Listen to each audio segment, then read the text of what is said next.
All right, we are back. CITIUS MAG live from Eugene, Oregon, and we are joined now by last night's fourth place finisher in the U.S. 10,000 meter final, Drew Hunter, with one of the gutsiest performances we saw yesterday. How'd you sleep last night?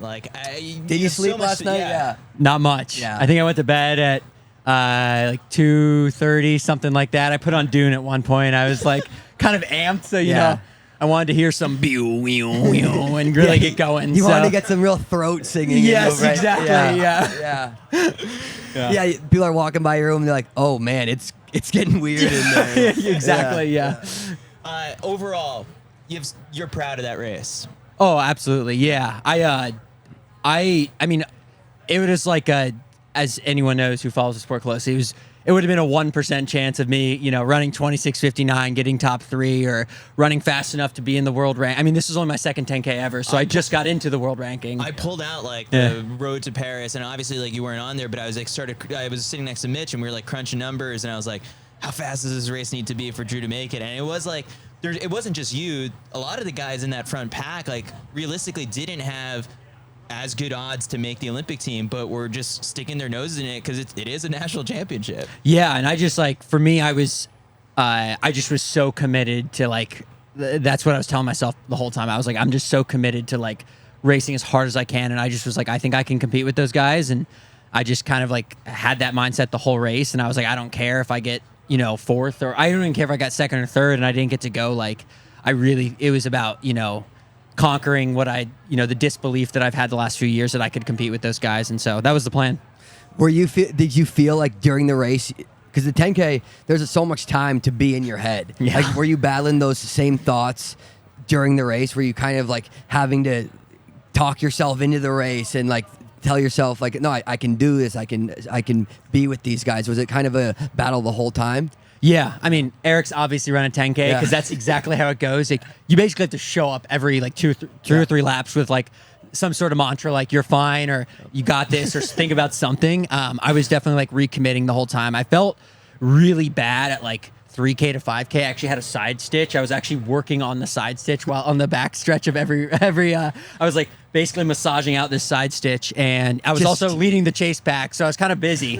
A lot going on. You had the mantra. You had the side stitch. A little bit of throat singing going. Yeah, exactly. And I actually caught a good wave with it was just funny. I felt bad most of the race, and then 8 laps to go, I was okay, I actually feel pretty good. I think I'm ready to roll. Yeah. And then Grant goes at 1,200, and I was dear God. And I was oh, I feel bad again. And so it was just, about recommitting and just staying with that group then. You and Nico both had some crazy pain faces going on in that final, 1,200. Was that just the hardest thing you've ever experienced in your career? Yeah, I mean, I went to a pretty dark place yesterday. I have been, this whole year it's been weird.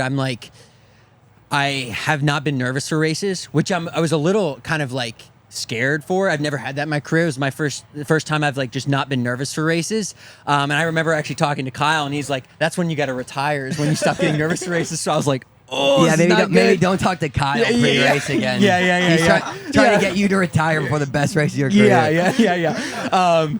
But I've just been really calm and just running with a lot of kind of calm confidence. But this race, all day, I was an absolute wreck with nerves. Yeah. Our media team for Tinman Elite made this video, a tribute to the athletes, and it was basically all of our parents just being we're so proud of you. And I was crying all day. It was such a weird emotional, I was just being such a baby all day yesterday. I was just oh, people love me and care about me and want me to do well. And then I just manifested that into the race, and I just ran super, super hard. You're kind of like a young veteran at this point. Yeah. You've been around for so long and you're still so young, but now you're kind of doing you've moved up. Yeah. You're not as focused on the 15 now, and you're moving up. Are you enjoying these distances? Has it been a bit of a mental shift for you to kind of get used to these new race distances? Yeah, absolutely. I felt I was kind of forced into the 1,500 last few years just due to health issues. I just couldn't train. Yeah. I couldn't do the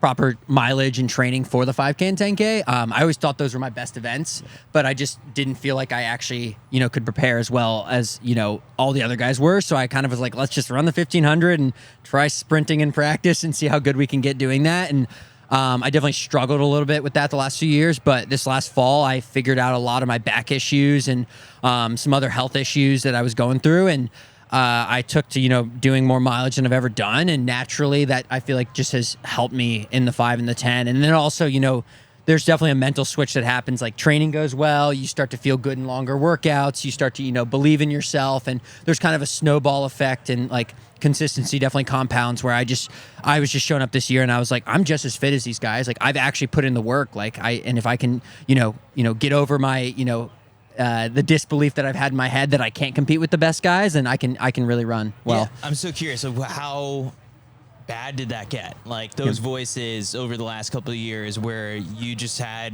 those doubts that, you're shouting at yourself like, I don't belong here anymore. Yeah. Because this has been just your life, because of how talented you were at such a young age. Yeah, I mean, I'm my own worst enemy for sure. Like I'm very I'm very, when things are going poorly, like I'll have like the worst self-deprecating humor. Like I view, I talk really like harshly to myself. And I think, the opposite has been this year, where I've just been like more uplifting and more gracious to myself, and been, like, you can be a good runner. You are a good runner. And it's so annoying that those little things actually make a big difference. But everyone wants to think it's just like, how the training's going and everything. But man, like you become what you think you are. And I think, I thought for the last few years I was kind of a loser. So it was like, I raced like that. And this year I've definitely figured some things out, and I feel like I belong, and I feel like I can beat, all the guys I'm racing. And I've been running that way this year. You've had a pretty legendary, career. You one of the best high school runners in history, but this race this race must be particularly satisfying and come at just like a real great time for you to have a really good race.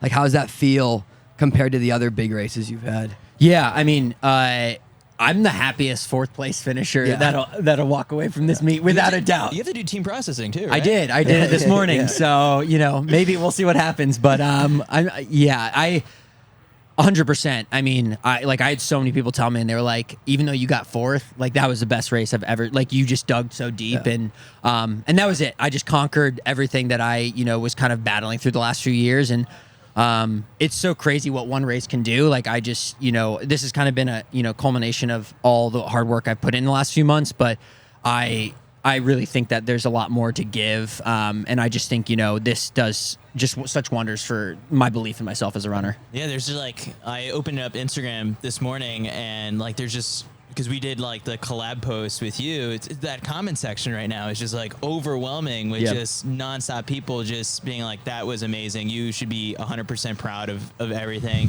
I mean, is there anything so far? You probably don't even have time to go through like all the messages so far that has really stood out to you.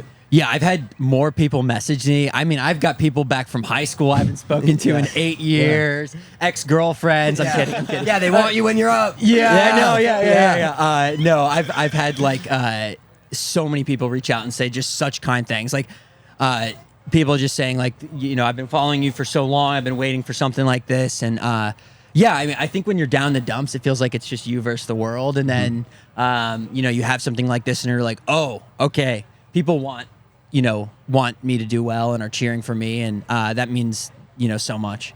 One of the things, I think I brought this up when we had that like live podcast we did at BU that one day where, it was Ben Weingart, you, Sam Parsons, and it was in the earliest times of just like the Tinman filming had like kind of just started. And I said like, oh, there's going to be a time like, in this day and age, like when it comes to like content being put out there, like people are so quick to like empty the clip on like, here's every single minute of this workout and that's it. But I'm like, there's going to be things that you want to hold on to. And then for these special moments down the road, like look back on, do you ever find yourself kind of like, not going back and watching yourself, but like it's out there just sort of like the whole journey to get to this point. Like, and it's just kind of cool to see all the ups and downs. Yeah, it's definitely like a double-edged sword. I mean, I think what's cool with, what our media team's been able to do at Tinman Elite is, we've given people a reason to root for us. Yeah. Which I think is so important for the sport. Is like, why should anybody root for me if they don't know who I am? They don't know, like, what my struggles have been, or what things, even just me being a dad, just something relatable to them.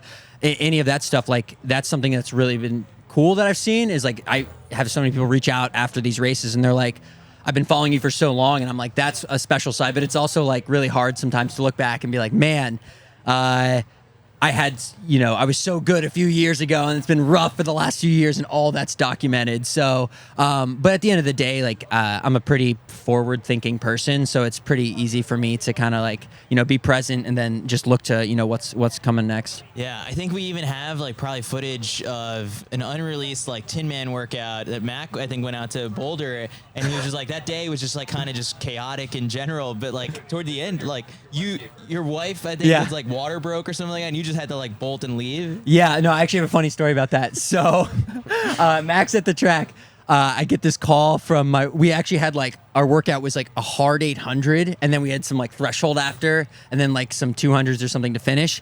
We're at the track, and my wife's water breaks. I'm like, all right, I'm leaving. And my mom's like, You got a hard 800. No, literally, she's like, can you do the hard 800? And my wife in that moment almost killed like my mom. It's going to take a little less than 2 minutes. Yeah. He's got, Yes. come on. You can do it. I did not do it, just for anyone watching out there, I did not do the hard 800, and that's why my season was bad. But no, that was a pretty funny time. So yeah, maybe we can release that episode at some point. We have that now. Baby number 2. Yeah. I mean, September. It's kind of wow. soon. Yeah. What are you most excited about, I guess? And what has been sort of like the biggest thing you've learned in your first year of being a dad? Yeah, I feel like it feels like me. I love being a dad. I know that sounds like, you're supposed to say that, but it's been the greatest blessing for me. I think it's helped my running a lot, just in terms of that. I show up to practice, I'm focused, I do my thing, and then I come home and I have my wife and my daughter, and this is the best job in the world. I spend more time with my daughter, as I'm sure Eric knows. You got a lot of downtime, so it's been a really a blessing. And they're here, and they got to, she got to watch me race last night, and she's just at the point now, she's like 14 months where she was saying dad every time I ran by, and so there's a lot of special moments, and I got to keep running well because I want more of those. So yeah. Your compilation on your Instagram story the other day was very cool. It's 2016. You here as a high schooler, just signed your pro contract. Yeah. 2021 was you here as a pro. Yeah. What stood out about that one? I had a torn plantar, so I didn't race. That's right. Yeah. And This is actually my first Olympic trial, so we're actually racing. Oh, wow, so you've been to but you've been to 3 Olympic trials. Yes. Yeah. That's what I mean. You're a young veteran. Yeah. It's like, I'm just getting going, man. Yeah, exactly. It's wild. Yeah. What do you envision the 2024 story post? 2028 story post looks like. Yeah, I don't know. I mean, this was my victory lap year. For anyone close in my life, like this is, last year on my contract. I've really struggled the last few years to enjoy running. And I was kind of like, I'm just not good enough to do this anymore. Like I'm pretty harsh on myself. And so I was like, I'm very black and white with things. I was like, I'm not running at the level I need to be at. I don't deserve to be a professional runner anymore. And so I was like looking for other jobs and other careers to kind of look into. And, but then I figured out a lot of my health stuff this fall. And like I said, things just kind of snowball, and I'm loving running more than ever now. And I just want to keep the train rolling. So 2028's obviously, I hope to be there, and I hope to be, a lot more better. I have a few more 10Ks under my belt. But yeah, I definitely kind of see myself, continuing to do this because I feel like I found a groove. So with Reed around, I guess, and seeing just kind of his training, does the marathon kind of appeal to you too? I mean, you got a couple more years probably in the 10K and then move up. Yeah, no, that was my backup plan. I was like, I had so much fun. Like, road races are the best. Like they're so like you're not nervous at all. You just rock up to the start of a road race and you're like, let's just do it. Like it's like there's not this, all day waiting and everything. So I would kind of, when I was struggling a little bit, I was like, maybe I could try like a half or something like that. But I have a lot more to give on the track. I'm not saying I won't do something like that in the future. I've always had I've always been good at the long races, so I could definitely see myself. And Reed's a great person to learn from. He's one of my best friends, and I feel like is just a wizard with how he races his marathons. I mean, on paper, he should not be finishing top 10 in majors, and he's done that multiple times now. So I love training with him. So it's a little motivation. He will not come back to the track, so it's either me going to the marathon or we're not training together. It's so cool to just kind of see the resurgence of Tinman Elite, because for a while there was sort of like the transition period with the coaching changes, and then everyone's kind of performances also adjusting to that. Yeah. But now it's like, I feel like yesterday is like even just the beginning to another great chapter that hopefully extends 4 more years. Yeah, no, I mean, the team's been through a lot the last few years, and we've gotten a lot of scrutiny, and it's been hard. I mean, like, I hired my mom as a coach. It's a pretty, in other sports, that would be an insane thing to do. Maybe it was an insane thing to do, but, for me, it was like, we believed in her so much, and we knew that she could, get the team back on track. And everyone's been running really well, and the confidence is there. And I feel like we're just a unit again. There was definitely a lot of fragmented parts, and we're all so invested in each other's racing. I mean, just Joey, he made the final. He made the final, and I mean, to see. Yeah, I mean, Joey was like a 14:30 guy in college. It's for anyone out there who wants a pro runner to follow, it's Joey Barriatua. He's been amazing, and Jones just developed him so well, the last few years. And it's the team's doing great, and Sam's over in Europe, and there's a lot more to give, and we're excited. I mean, we're looking to get new athletes, and we feel like that there's a lot more good stuff for Tinman Elite in the future. Awesome, Drew. Well, I appreciate you stopping by to the CITIUS MAG pop-up that we've got going on here, and just looking forward to everything that's in store. I mean, this 10K experiment working out, and more to come. Yeah, absolutely. Got the 5K coming up on Thursday, and That's right. So just gonna rest the next few days and see what we can do there. How do you feel about a 3K and a 5K in the same weekend, and probably making your pitch for if Kyle's out there watching? I already told Kyle. I said I'm in. So I told him, challenger. listen, Whatever, I've been doing the same stuff for the last 10 years. I'd love to try something new. Why not? I would love to. I think it's cool. I mean, feels like there's a lot of excitement around our sport right now. So I definitely want to be engrossed in all that and be a part of it. So awesome. Yeah. All right, thanks, Drew. Well, I appreciate you stopping by. Yep. Thanks, guys. Thanks, Drew. Yep. Sweet. All right, and now we're gonna bring on our next